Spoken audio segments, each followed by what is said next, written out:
He smirked at me in front of the entire room and said, "She looks like she just came from the thrift store. Is this really our new manager?" The laughter that followed burned hotter than fire against my skin. I sat frozen in my seat, clutching my notebook like it could shield me. I wasn't wearing designer labels, just a simple blue cardigan and black pants. Regular clothes, normal clothes. But in their eyes, I was less than that. I was cheap, forgettable, disposable.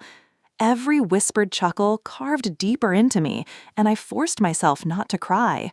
My name is Clara. I'm 31, with shoulder-length brown hair and a round, ordinary face. I never dressed to impress, just to work. But that day, my CEO made sure everyone saw me as nothing more than a joke. They thought I'd stay silent forever. They were wrong. I went home that night and stared at my closet like it was the enemy. Row after row of plain shirts, worn cardigans, shoes with scuffed edges, nothing glamorous, nothing CEO approved. For a moment, I almost hated myself for not fitting their polished world. But then I realized clothes were just fabric. What I had was far more dangerous. I knew the contracts, the backroom deals, the whispers they thought no one else heard. I was the one pulling late nights, fixing the messes others created, holding the foundation of the company together. They could laugh at my cardigan, but without me, their empire would collapse. I didn't need to trade my soul for silk. I needed to wait, to watch. And when the cracks showed, I would be the one to widen them.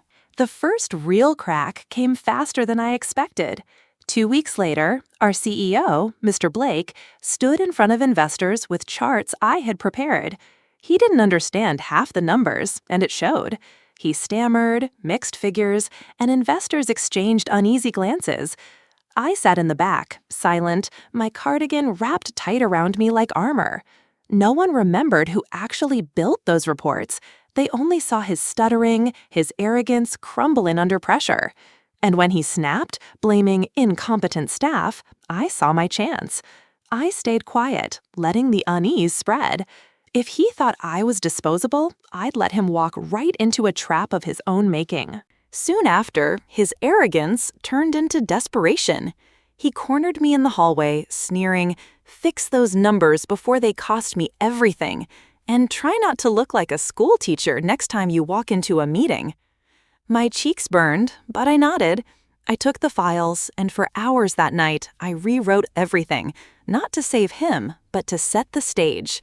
I highlighted inconsistencies he'd overlooked, flagged errors he couldn't defend, and tucked them neatly into the report he would carry into his next meeting. It wasn't sabotage, it was exposure.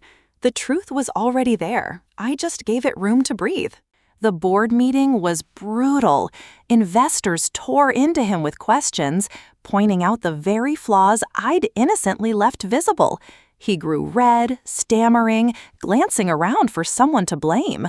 But for once, all eyes were on him. I sat there, plain clothes and all, pretending to scribble notes while watching the empire tilt. He called me disposable. Yet in that moment, I held his career between my fingertips like fragile glass. And I wasn't finished, not even close. After the meeting, whispers followed him like shadows. The board questioned his leadership. Investors called for reassurance. And Mr. Blake, he stormed into my office, slamming the door so hard the glass rattled. "You think you're clever? Don't forget your place. You're nothing without me." His spit practically hit my face, but I only lowered my eyes, acting small. Inside, though, I was alive because he was wrong. He had already shown the world his weakness, and now, with every tantrum, every insult, he was giving me more power than I ever imagined.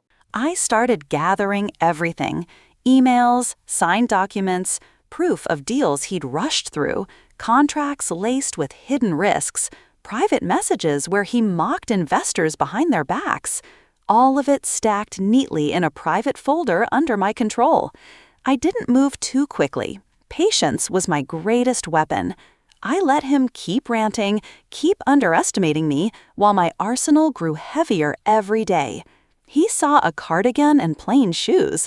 What he didn't see was the storm I was quietly building beneath that calm surface.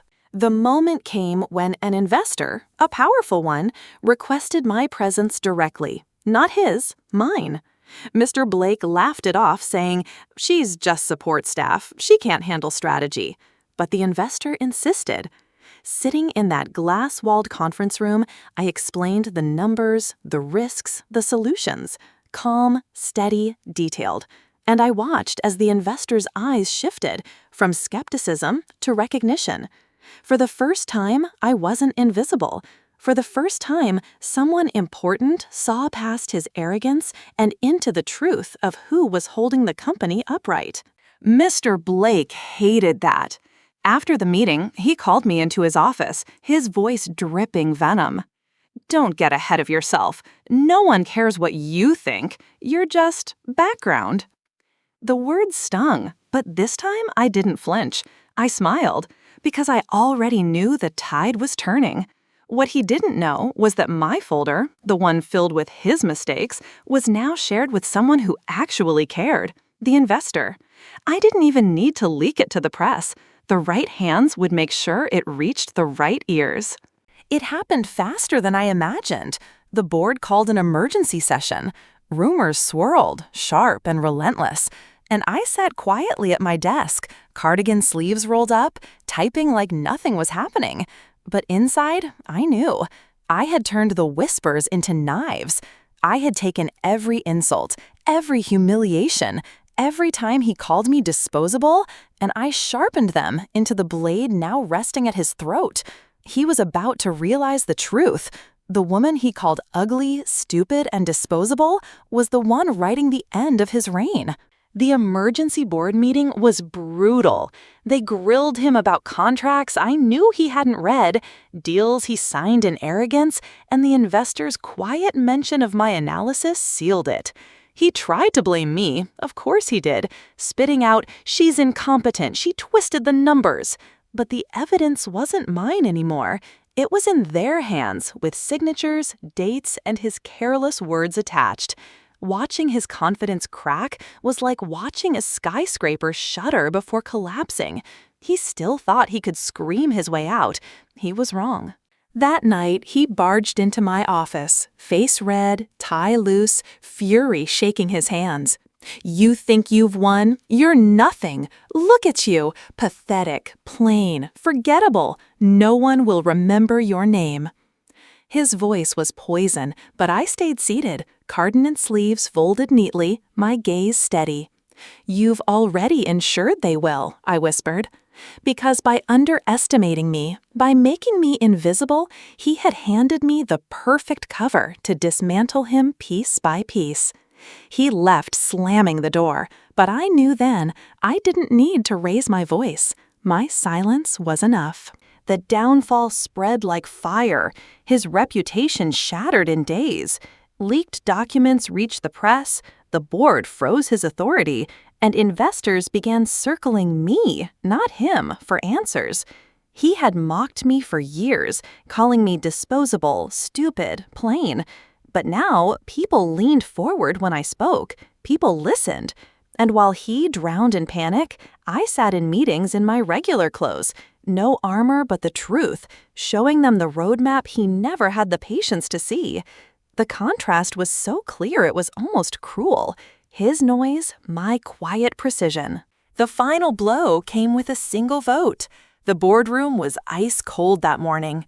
Mr. Blake tried one last desperate plea, pointing at me, saying, "She's the one destroying this company." But the evidence spoke louder than his rage. The chairman's gavel hit the table. He was stripped of his title, his authority, his voice. And me, the woman he said was disposable, was named interim CEO. As the room broke into murmurs, I kept my expression calm. Inside, though, I burned with the satisfaction of justice. Revenge wasn't screaming, it was being remembered. When he left the building, security escorting him through the glass lobby, I didn't follow. I stayed at my desk, cardigan sleeves rolled, typing like any other day. But this time, the difference was stark. The company no longer belonged to him. The whispers were gone. People looked at me with respect, some with awe. He had called me ugly, stupid, and disposable. But the truth was undeniable now. I was the one who built the foundation he destroyed. And as I signed my first order as CEO, I finally smiled because revenge was mine.